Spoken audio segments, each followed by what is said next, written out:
Welcome to Legally Pinoy. Ako si Legally Pinoy and this is your no toga required breakdown of Philippine law. Simplified, relatable, and hindi boring. Today's topic, one of the most important foundations of civil law, obligations. Article 1156 ng Civil Code. Tara, let's go. So, basahin muna natin ang Article 1156. An obligation is a juridical necessity to give, to do, or not to do. Sounds intimidating? Don't worry. Let's take this legal definition and make it legally Pinoy style. Madaling intindihin, madaling i-relate. So ano ang obligation? It's not just a promise. It's not just utang na loob. It's something na kailangan mong gawin dahil sabi ng batas. Pag sinabing juridical necessity, ibig sabihin kung hindi mo ginawa, may legal consequence.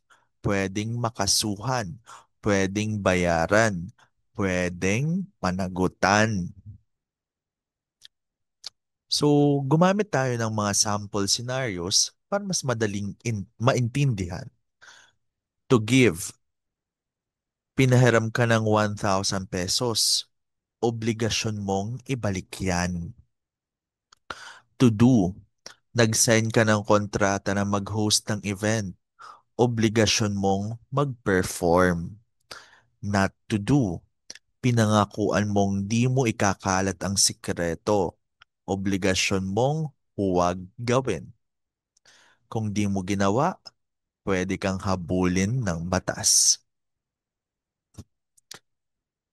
Example, si Kuya Tricycle Driver na pagkasundo ang ihatid ka sa school, di ka sinipot. Obligation to do yon, pero na fail niyang gawin. Pangalawang example, si Ate Seller may nagbayad ng advance para sa cake, di nag-deliver. Obligation to give yon, but such obligation was broken. Pangatlong example, may employee na nag-leak ng company secrets kahit bawal.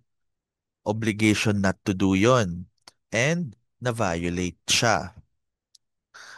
Again, ang obligation ay legal na responsibilidad. Pwede kang pilitin ng batas na gawin ito.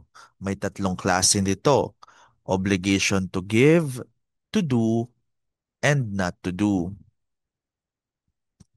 Tanong sa ating mga kababayan, may naaalala ka bang pangyayari kung saan may nangakong gawin, ibigay, o huwag gawin pero hindi natupad?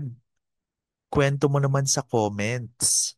Pwede nating i-feature sa next episode ng Legal Hugots ng Bayan. And that wraps up today's episode here on Legally Pinoy. Simple man ang Article 1156, pero sobrang bigat ng epekto niya sa daily life. Sa contracts, utang, promises, trabaho. Lahat yan may kinalaman sa obligations. So kung gusto mo pa ng hindi nakakabaliw na law lessons, like, share, and subscribe ka na. Hit the bell icon so you won't miss our next episode. Baka Article 1157 na yan. Ako si Legally Pinoy. At tandaan, ang batas para sa lahat, lalo na sa mga Pinoy.